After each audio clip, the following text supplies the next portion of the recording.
ملګری دا وخت موږ ته ژوند موجود دی د جنوبي وزیرستان تحصیل تیزه خیسرو سره تعلق دی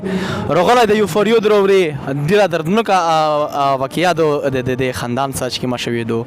د کوم نور درېمې د په زباني محمد اسامه دی او د چې کومه ورکه شوې ده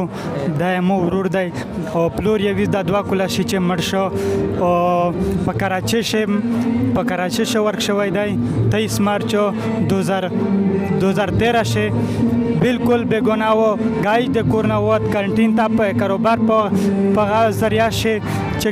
خپل کور مرتبه راچو وګټي او میشه حکومت نه اپیل دی که چیرې دی مجرم وي بیا د عدالت ته پیش کو سزا ده ورکړو که آن وي خپل کور د در ورسوي حکومت هم دا اپیل دی څه نام یې ده جنکای او پلور یې څه نام یې شي او دا کمال الدین مسعود و پلور یې نوم یې شیرین خان و بالکل پلور یې هم دا دوه کله شي مړ دی اور یوه واړي کې لري دو ډېره کلکه غادو څوره مطلب چې دا ورک شوی دی د تپنه بعد ملاقات هم سره شوی دی چیرې نه بالکل یوه میاشت داسې خالي په ټلیفون سره رابطه وه ورسره او پای نه بعد هیڅ معلومات یې نشته دی هیڅ معلومات یې نشته که حکومت هم دا اپیل دی چې مجرمي ده مجرم وي بیا دا سزا ورکړي که نه مجرم وي بیا دا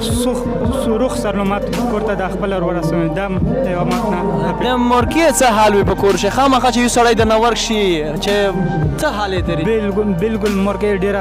ډېره حال وخت جوړي ډېره